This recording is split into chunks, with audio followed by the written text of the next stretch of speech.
Olá, pessoal. Boa noite. Sejam todos muito bem-vindos ao nosso canal Bens em Pauta. Esse canal, ele foi feito para você, especialmente para que nós nos encontremos e vocês possam saber mais e ter mais conhecimento sobre holdings familiares e planejamento patrimonial da família. Nos digam aqui pelo chat se vocês estão ouvindo bem, se a imagem está boa, se está tudo ok para a gente continuar com a nossa transmissão ao vivo, né? Porque embora a gente já faça os testes antes, ao vivo sempre pode ter algum probleminha, né? Daí vocês falam aqui no chat para a gente, tá bom? E a gente faz esse programa para vocês porque a gente sabe que aqui no Brasil nós ainda estamos iniciando, muito iniciantes ali no nosso planejamento patrimonial, no nosso desenvolvimento de estudos em planejamento financeiro da família, né? Então, esse é um canal que quer contribuir com você e a sua família para vocês conseguirem se organizar nesse propósito, tá bom? Sigam esse canal, gente. Antes de dar continuidade, sigam esse canal. Nós somos especialistas em holding familiar, esse time maravilhoso que eu tenho a honra de poder compartilhar. E todos nós somos especialistas e também temos os nossos canais pessoais. Inclusive, a gente vai transmitir pelos canais pessoais também. Mas não deixem de se inscrever no nosso canal Bens em Pauta para você estar sempre atualizado sobre tudo que a gente vem aqui publicar e transmitir para vocês e também nos prestigiem nos nossos canais particulares, tá bom? Eu conto com vocês. E hoje nós trouxemos um tema que é assim interessantíssimo. Porque em janeiro nós tivemos notícia de que com a reforma tributária houve um aumento de 22% só em janeiro das doações em vida, para a gente fugir do aumento do ITCMD. Mas o que a gente quer trazer aqui para vocês é o seguinte: será que essa é a melhor opção?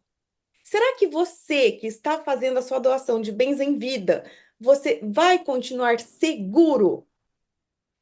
Eu vou passar agora a palavra para a nossa querida doutora Ângela, que vai nos falar um pouquinho sobre isso que está rolando aqui no Brasil.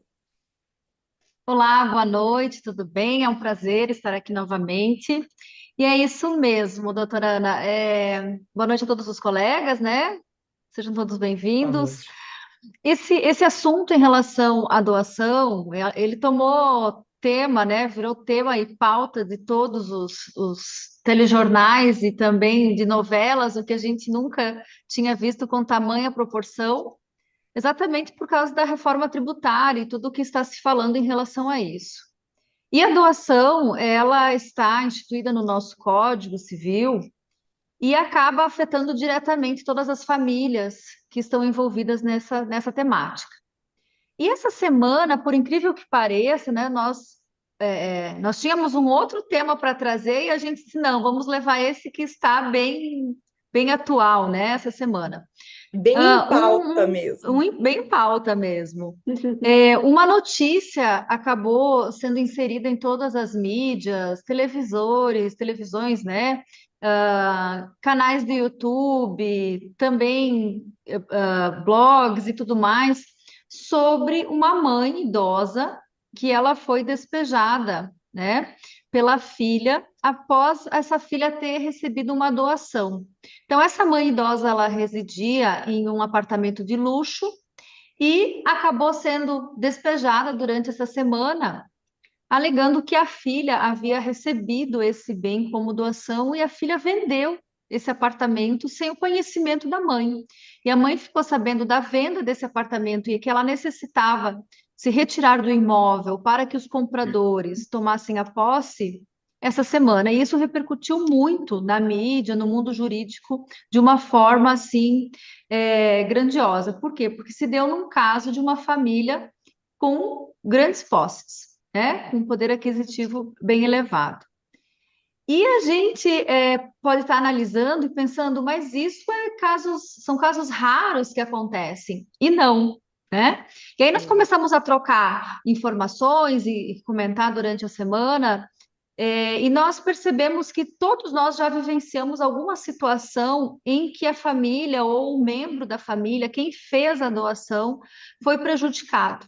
E é isso que a gente quer trabalhar um pouquinho, né? A doação é uma área jurídica, é uma ferramenta jurídica que existe, mas ela tem que ser composta por várias questões preventivas, né? Uhum. Já trazendo o que a gente tratou na semana passada. E aí eu vou trazer um caso recente onde o que que acontece, né? Também foi feita uma doação. Então, essa semana aconteceu a doação em que a mãe foi, um reflexo de uma doação onde a mãe foi despejada pela filha. E esse caso aconteceu já há uns 2 anos e foi um pouco parecido, tá? Eu trago ele para a gente comentar, porque é real e um pouco dramático. No caso, foi um patriarca viúvo, né, que acabou a esposa falecendo, e ele possuía 2 imóveis. Um imóvel era uma área rural e outro imóvel era a residência dele no meio urbano. Esse imóvel rural, ele tinha um único filho, né? E ele decidiu doar esse imóvel rural ao filho, né? Ele já tinha um imóvel residencial onde ele residia no meio urbano, então ele podia, né? Ele fez essa doação amparado pela lei. Por quê? Porque ele já tinha um outro imóvel. Depois até eu vou solicitar que um dos doutores comente esse caso da doação total, né? Que também não é bem assim. E o que que acontece? Ele residia com a irmã. Então, o viúvo residia com a irmã, doou a terra para o filho. A irmã ficou doente. Ela ficou doente e ele precisou amparar ela no sentido de auxílio em medicamentos, tratamentos médicos, e ele teve que fazer a venda dessa residência. Vendeu a residência, com parte desse dinheiro, ele efetuou o pagamento de todas as despesas e os cuidados com a irmã, e a outra parte ele guardou. Só que 2 anos depois, nem chegou a 2 anos, ele também ficou doente. Hum. E aí o que que acontece? Aquele valor que ele já havia gastado com a irmã já foi, e ele tinha uma reserva para ele. Quando ele vendeu a casa, eles foram residir, ele e a irmã, de aluguel. E aí ele trabalhava, ele tinha o seu sustento, e com a doença ele acabou não conseguindo mais manter, né, toda essa os gastos que ele possuía. E aí ele procurou o filho para reaver esse bem doação no sentido de ele morar nesse imóvel. Então ele deixaria de pagar o aluguel, né, onde ele estava com a irmã dele mais velha e iria para esse imóvel rural que ele havia doado ao filho.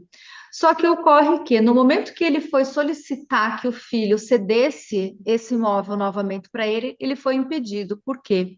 Por interferência da nora, né? Talvez com algum receio de que esse sogro viesse a ficar residindo e ele já estava um pouco debilitado, mais uma tia em conjunto, né? Ela não aceitou fazer esse retorno desse imóvel ou ceder esse imóvel para que o sogro, o pai do esposo, voltasse a residir.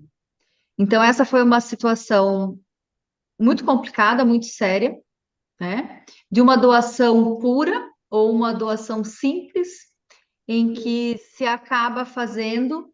Por quê? Porque a gente tem uma questão da nossa cobrança do ITCMD, né, em Santa Catarina, que tem alguns reflexos, mas principalmente porque foi uma doação sem uma prevenção, sem pensar num futuro que talvez fosse no momento da doação improvável, mas que muitas vezes acaba acontecendo. Então, eu convido agora a doutora Adriana para ela me auxiliar nesse sentido, explicando alguns aspectos jurídicos dessa doação, desse caso em específico, já trazendo lá com a questão dessa mãe que foi despejada, né? Quais são as implicações que a gente tem num sistema quando se faz uma doação, no sentido de não prevenir? Boa noite a todos. É um grande prazer estar novamente aqui, acompanhado dessa banca de especialistas em planejamento patrimonial da família. Lamentavelmente, o que as pessoas ouvem em relação da transferência de bens para os filhos ainda é aquela típica doação realizada lá no cartório. O que pode parecer uma solução hoje pode ser um problema lá no futuro, e foi exatamente isso que a gente verificou no caso trazido pela doutora Ângela. Para que você possa compreender o Instituto da Doação, existem duas formas de realizar a doação de bens. A primeira delas é o que a gente chama de doação pura ou simples. É a situação em que o bem passa a ser registrado em nome dos donatários sem qualquer restrição. Ou seja, eles podem usar, podem ceder, alugar ou até mesmo vender sem qualquer autorização dos doadores. E nós temos a chamada doação com reserva de usufruto, onde, embora o imóvel seja registrado em nome dos donatários, os doadores eles permanecem com os direitos de uso enquanto estiverem vivos. Ou seja, as pessoas que receberam esse imóvel em doação, elas só poderão usufruir ou vender esse bem após a extinção desse usufruto. A doação de bens imóveis, ela não é mais uma prática recomendável. E eu vou te dar 3 razões.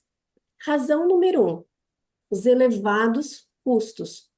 Os custos de uma doação, ela se aproxima muito aos custos de um inventário. Isso porque em muitos estados, como aqui em Santa Catarina, a base de cálculo e a alíquota aplicável para a doação é a mesma para o inventário. Então, razão número 2, a doação de bens imóveis ela é irrevogável, ou seja, o doador não vai mais poder voltar atrás e desistir daquela doação. Razão número 3, a perda do controle sobre os bens. Com a doação de bens imóveis aos filhos, os pais perdem o controle sobre os bens. No caso trazido pela doutora Ângela, é nítido que aquela doação ela foi realizada sem a instituição do usufruto. Além do pai ter perdido o controle do imóvel, ele não pôde mais rever o imóvel, não pôde mais voltar atrás daquela doação. Doutor Luiz, eu sei que o doutor tem vários anos de experiência na advocacia. Então, conta pra gente se você já se deparou com situações de famílias que tiveram impasses após a doação de bens imóveis para os filhos. Boa noite, doutor. Boa noite, colegas. Boa noite a todos que nos prestigiam com a sua audiência. Na verdade, eu tive a felicidade de evitar uma tragédia dessas na família da nossa cliente. Por quê? Ela era uma senhora já idosa e ela tinha um único imóvel, casa que ela morava, né, e tal, há muitos anos, depois que ela perdeu o marido dela, e ela tinha 2 filhos. E alguém lá foi lá e disse para ela: a senhora deveria fazer a doação desse imóvel, já deixar resolvida essa situação aí para os seus filhos e tal. E ela estava bem assim, decidida a fazer isso, né? Mas aí foram procurar o tabelionato, e lá no tabelionato eles se depararam com um detalhe interessante. A avaliação desse imóvel, ela beirava ali cerca de R$ 1 milhão, mais ou menos, e como a doutora Adriana falou, aqui em Santa Catarina, a alíquota chegou a 7%, ou seja, ela teria que pagar só de imposto de doação, sobre a doação, R$ 70 mil. E é claro que aí surgiu um grande desafio, né? Porque como é que eles iam arcar com esses custos, já que não dispunham daquele valor, né, para pagar o imposto? E as coisas só foram piorando, porque os filhos passaram a discutir sobre como pagar o imposto e o que fazer com aquele imóvel, né?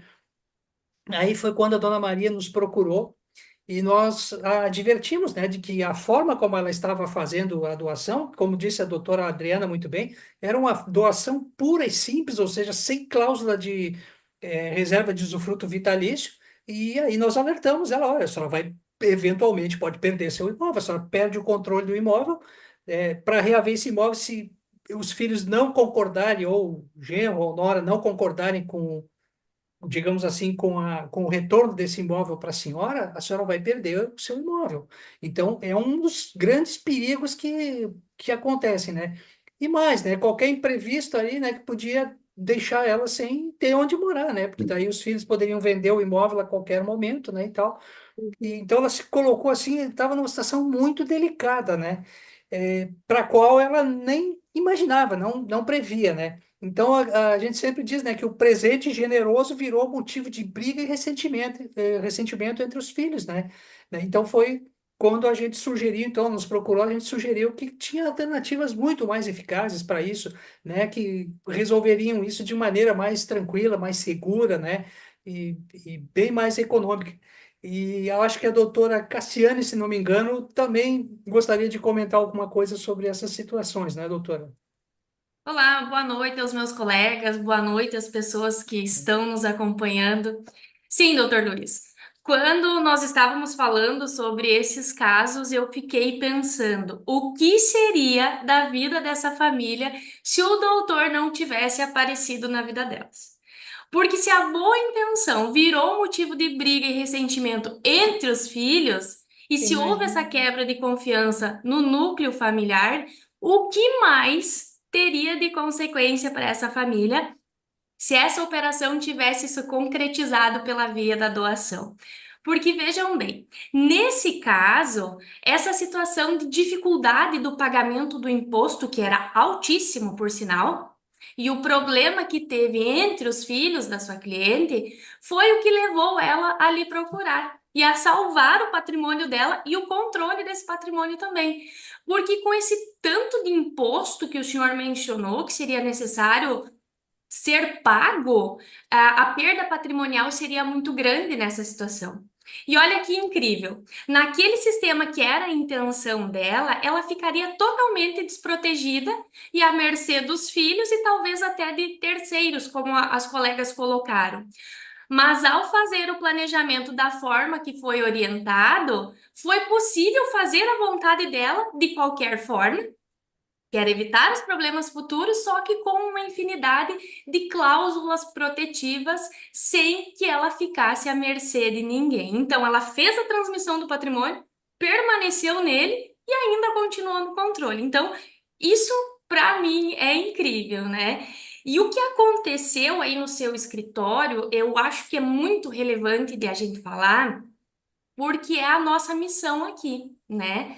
Fazer as pessoas entender que não precisa ser assim, que não precisa pagar esse monte de imposto de uma forma desnecessária só para fazer a doação no cartório, porque é isso que todo mundo faz, porque é isso que se conhece, porque a reforma tributária tem assustado as famílias. Então, não precisa ser assim. Existem outras alternativas para se fazer a transmissão do patrimônio para os filhos, muito mais eficazes, como o doutor colocou, e que trazem uma enorme economia tributária que é muito significativa, que foi o que aconteceu com a sua cliente quando o senhor salvou ela de fazer a doação. Então, o que a gente precisa é colocar essas situações em pauta, a gente precisa trazer essa informação para o nosso público para que quem nos assiste tome a decisão mais adequada para a sua família e principalmente de uma forma consciente, né? Sabendo dos riscos e das vantagens de cada caminho. Então, essa é a nossa missão aqui e o senhor muito bem colocou no seu escritório. Mas eu fiquei com uma curiosidade, doutor Luiz. Que idade tinha sua cliente? Quase 80 anos, praticamente. Tinha 79 e o que me chamou a atenção foi assim, como é que eu Receptividade vou dizer, a dela. receptividade dela com as explicações que nós passamos para ela, né? E a decisão dela de constituir o seu patrimônio, planejamento patrimonial familiar, né? Para evitar, ela Tá. entendeu na hora, assim, uma pessoa extremamente lúcida, né? De uma simplicidade muito grande, mas ao mesmo tempo muito lúcida, né? E ela aceitou na hora, entendeu na hora e voltou para casa e convenceu os seus filhos, né? Os dois filhos, não, nós não vamos fazer isso. Nós temos uma outra maneira que foi me explicada hoje e nós vamos agir dessa maneira. E foi, felizmente, o que evitou que ela perdesse o imóvel dela, né? Talvez fosse, como disse a doutora Ângela anteriormente, fosse até no futuro despejada, né? Nunca se sabe, né?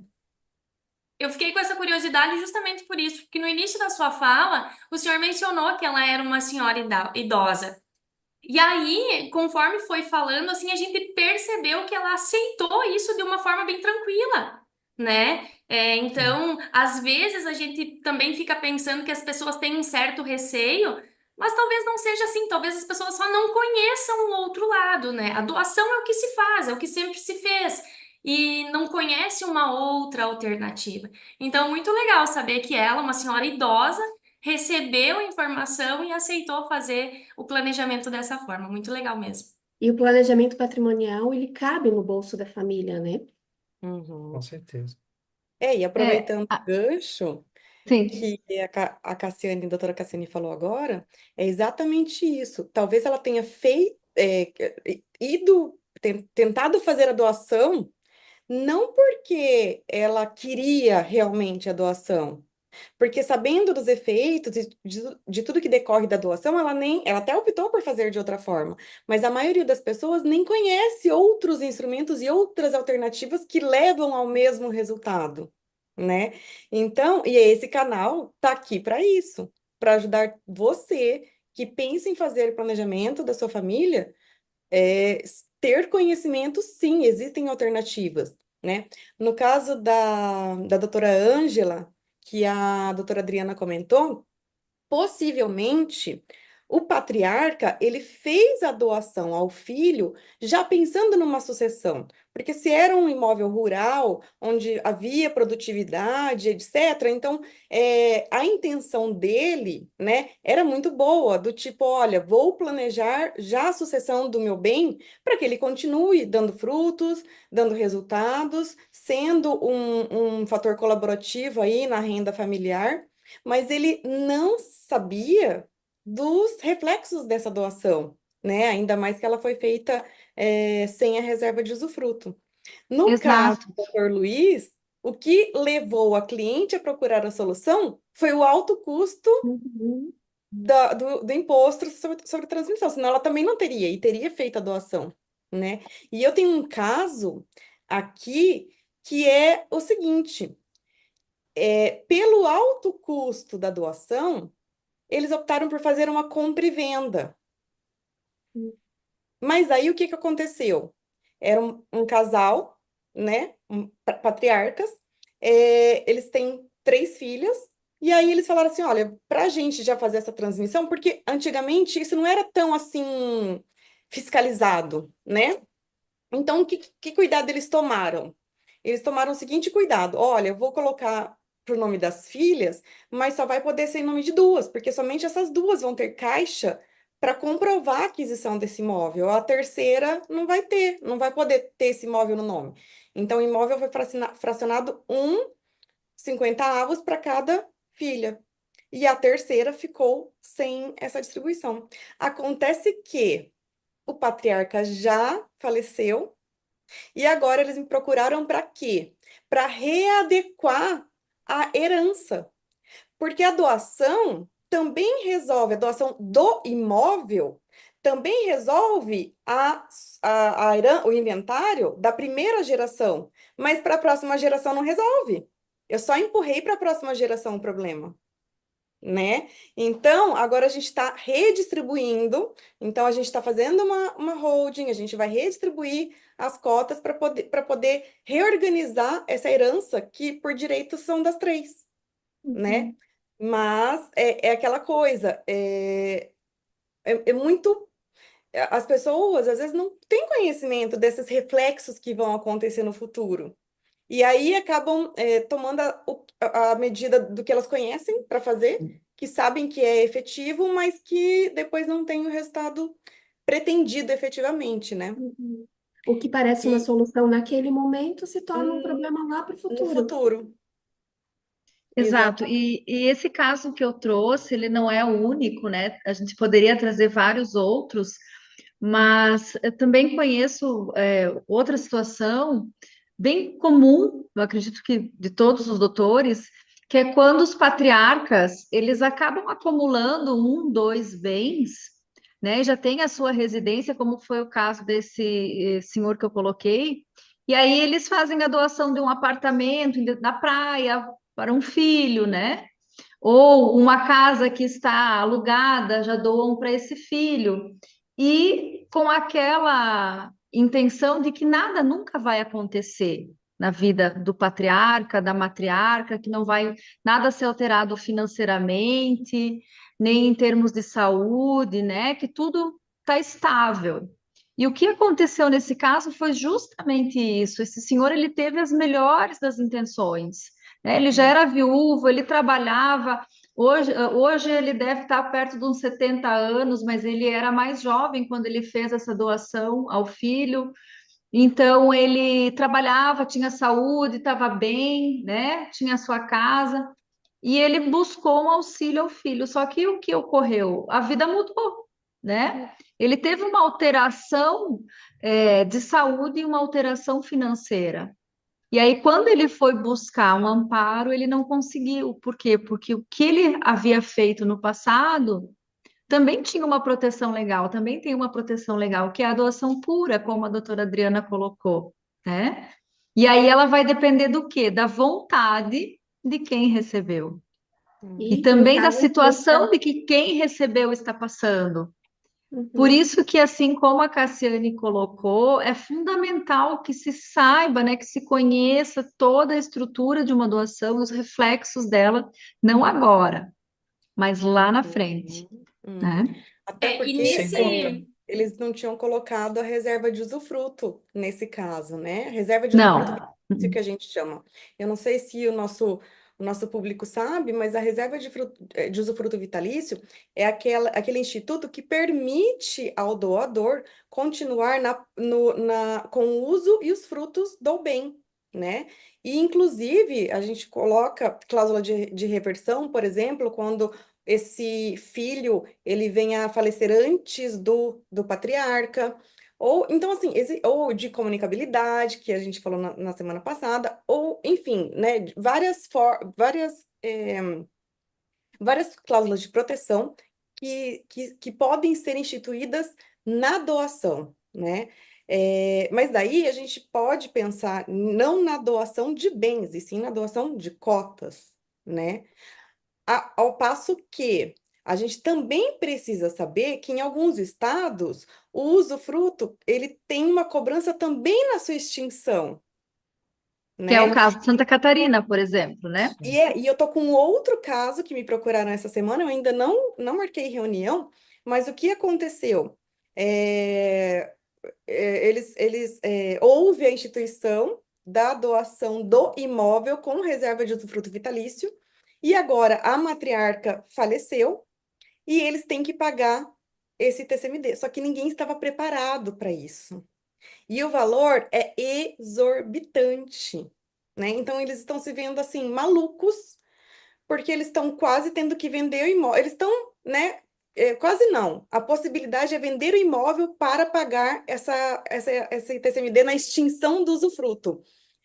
Então, assim, será que se ela soubesse disso à época, uma vez que ela pagou a metade desse valor, ela já não teria feito diferente?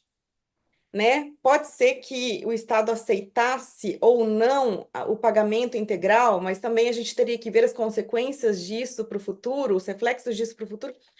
Então, a gente precisa de um aconselhamento antes de tomar essas atitudes, né? Porque são atitudes que refletem o esforço de uma vida toda, Uhum. de uma vida E, todinha de e trabalho, de assim, né, suor. doutora, se me permite uma intromissão, quando a gente faz, por exemplo, um planejamento patrimonial da família e compara os gastos, foi o caso dessa senhora, e muitas vezes no inventário também, né? Quando a gente faz um cálculo demonstrativo de quanto aquela família iria gastar no inventário ou numa doação, e demonstra que com o planejamento patrimonial adequado, aqueles gastos se reduzem consideravelmente. Há opções, vocês sabem também, né, que chega até 90% de diferença desse preço, né? Então, quando o cliente bate o olho naquela planilha de cálculos comparativa, é difícil dele dizer não para o sistema, porque ele vai olhar assim, poxa, mas pelo amor de Deus, eu vou continuar com o controle dos meus bens, eu não vou precisar me desfazer de nenhum imóvel para pagar imposto, pagar advogado, pagar cartórios. Quer dizer, eu vou poder pagar isso aqui de forma suave, sem problemas, e não vou deixar, o principal, né, que essa senhora entendeu, não vai deixar problema para os filhos no futuro. Já vai estar transmitida as cotas ali para eles, eles vão viver a vida deles tranquilamente, sem ter que pagar despesa de inventário na falta dela. Então, isso tudo é um somatório de características positivas que realmente as pessoas precisam saber disso, e essa é a nossa função aqui. Exatamente, essa é a nossa função aqui. É por isso que a gente quer falar mais sobre esses assuntos com quem quer saber mais sobre esses assuntos, né? Eu não sei se tem mais algum colega que quer fazer mais alguma colocação, interação. Então, só me surgiu uma ideia quando o Luiz colocou que a gente pode trabalhar, né, no próximo episódio, né, no nosso próximo programa, essa questão dos custos também, né? Para que Hum, se tenha uma noção das vantagens que se tem em comparação com a doação, né?